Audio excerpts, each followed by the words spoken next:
The spooky season is upon all of us, chat, and with it comes Halloween videos. Kind of a given, honestly. So I thought of a couple ideas, and I eventually landed on this one, being a battle between the Man in the Suit and Springtrap, characters from the FNAF series and, well, Man in the Suit. And firstly, to address the elephant in the room. Yes, this topic was done by one of my buddies, Goji Guy, and he covered this matchup. Me and him obviously have different ways in determining who would win in a versus matchup, so despite us sharing the same topic, this video will be very different. So those of you guys who have seen his take, don't worry, this will be a new take on the same subject. And two, it's honestly a pretty good matchup. Both of these guys are supernatural entities tied to a piece of practical effects meant to bring joy and entertainment. And three, there's a decent chunk of more developments in both of these series. Not really FNAF per se, but Man in the Suit has gotten a couple of new episodes, and we even have some new metas thanks to an hour-plus long interview done by Godzilla Guy. So thank you once again. And going back to FNAF, I've definitely gotten better at scaling the verse due to some friends of mine, especially since the last time I've scaled this guy specifically, which was also around this time last year. So with that being said, today we have the Man in the Suit versus the man behind the slaughter. We will use feats, calculations,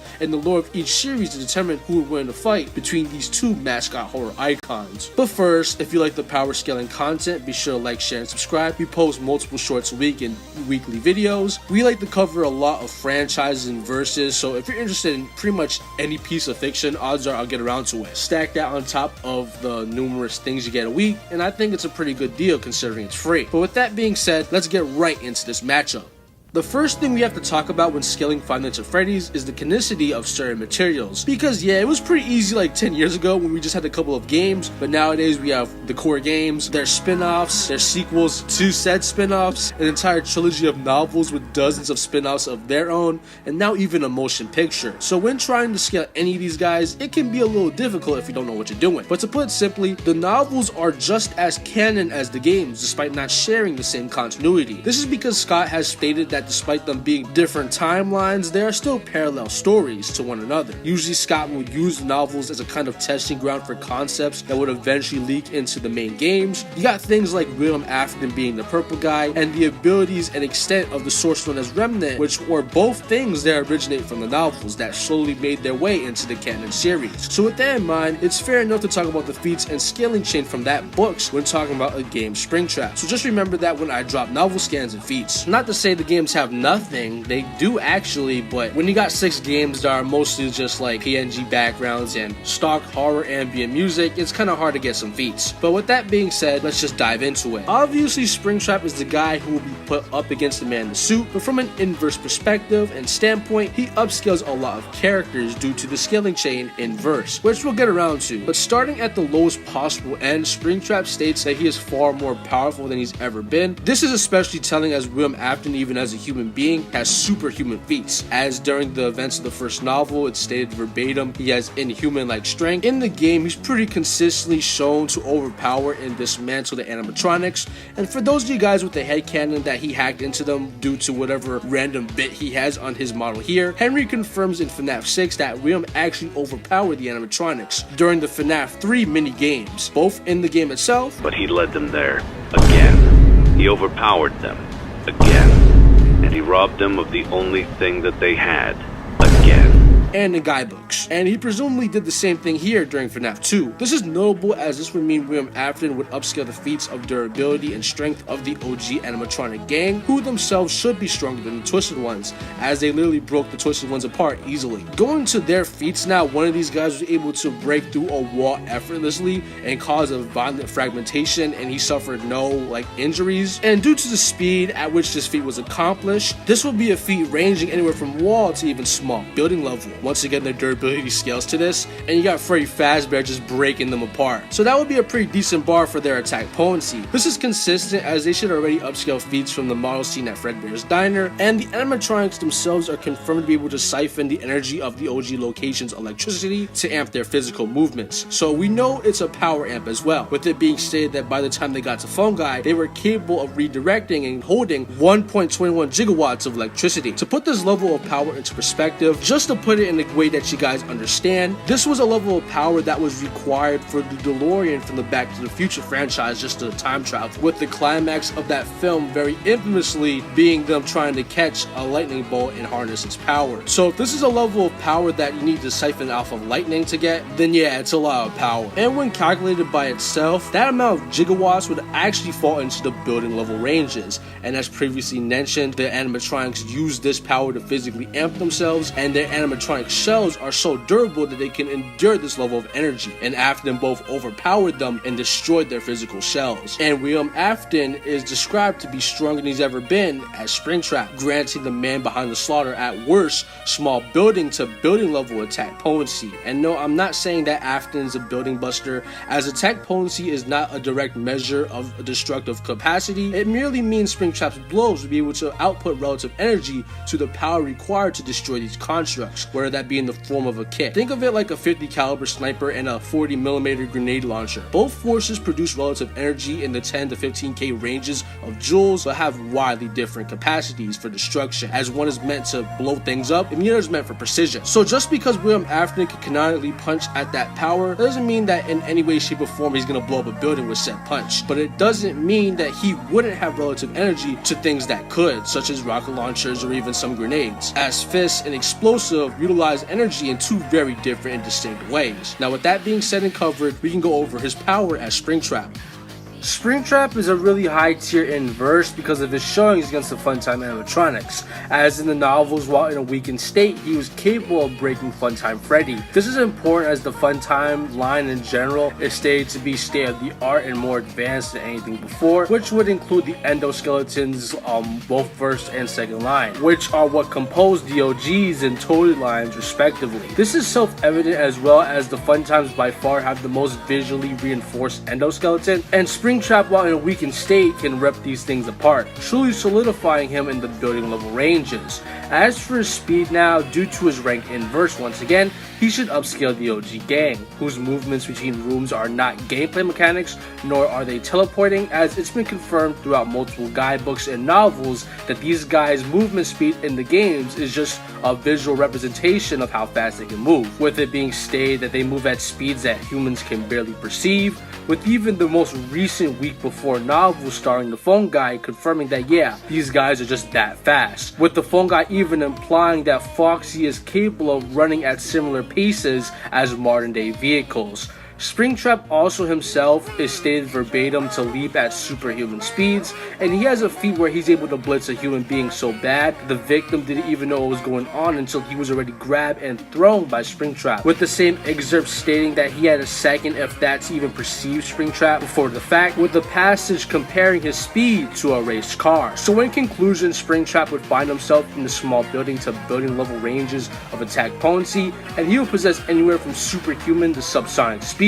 Not bad for a grounded video game series starring the equivalent to Chuck E. Cheese mascots, though I suppose it's to be expected for a series as long and generally as expensive as Five Nights at Freddy's. The Man in the Suit series is relatively new in comparison, but at the same time we have roughly a dozen episodes of it at the same time, so it's not like he's lacking in content. So yeah, let's just get into it. For starters, he's pretty tall. Not as tall as any of his cinematic iterations, yeah, but due to shown scans from the series itself, it's been determined that he's around 10 to 12 feet tall. This might seem like a useless statistic, but there is a calc that exists that assumes that he's only 6.5 feet tall, and with his weight it's been asserted that his GPE would fall in the Street Plus level ranges of attack potency, so I guess just multiplying that value by 2 and he'd just have once again Street Plus level AP. But still, this is important as due to us knowing he can keep up with cars verbatim out of Unknowingly's mouth himself, with his speed ranging anywhere from 50 to 70 miles per hour. So yeah, I think while traveling at that speed, he'd definitely be outputting wall levels of energy. This level of power should more than likely scale to his combat and reaction reaction times, as he would need to be observing and reacting to obstacles in real time to travel at that speed efficiently. And in terms of scaling it to his combat speed, while yes, most organisms' physical swipes are slower than their max travel speed, they're not like that much slower, with them only being 40 to 50% slower, meaning that his physical blows should be in the 25 to 35 mile per hour ranges. Combine this with his height and weight, and that's some casual wall level stuff. This is supported in the narrative as he's consistently able to defeat other human beings and even people while they're in kaiju suits and fatally injure them as well. As for his durability now, it's pretty good internally, as it's stated that the force of the actor's explosion while in the suit was comparable to a grenade, which typically range in the street to wall level ends of energy, and the suit wasn't really affected, so that's some nice consistency. But as for his outer durability, that seems to be much worse, as he was critically injured by a shotgun, which only outputs street levels of attack potency. Now this is where his regen comes in, as after a relatively short time, the man in the suit was able to just come back from it. Though this doesn't make up for the fact that yes, his head was able to get fatally injured by this. So either the man in the suit is street level and the wall level ends are just wank, or he's a glass cannon, as he can't really endure the amounts of energy that I've asserted that he should be able to casually output. But going back to his regen now, unknowingly has stated that his creation's regenerative properties are on par with Godzilla -1's, but no, this just is objectively wrong, as -1 Godzilla, as even a dinosaur, was able to heal and regen faster than the explosion of a nuclear bomb, something that would be outputting energy thousands of times stronger than his normal base as a small building to building level dinosaur, while man in the suit is taking around a minute to heal from something dozens of times weaker than his own internal durability. For a time frame now, we know the person shot him, watched the man in the suit fall over, picked up his camera, and was able to get multiple camera flicks off before he even started to regenerate. So unfortunately, while he does have a good healing factor, it's just objectively not as good as Godzilla -1's. So unknowingly statement here would only be author intent, which unfortunately doesn't mean anything, as it's just not consistent with his narrative. Death of the author has no favorites, man. But with that, we've covered his attack potency, speed, and durability, and even his healing factor. But we have one more thing to go over, as the man in the suit can breathe acid so potent that it's staged to be able to melt metal, which is another wall level feat. What about metal suits? Because I know like a lot of the Tokusatsu ones are like, you know, more rubber, but like what if there's like a suit like fully out of metal? Would it have the same effect, and could he pierce through it? He could probably pierce through it, yeah.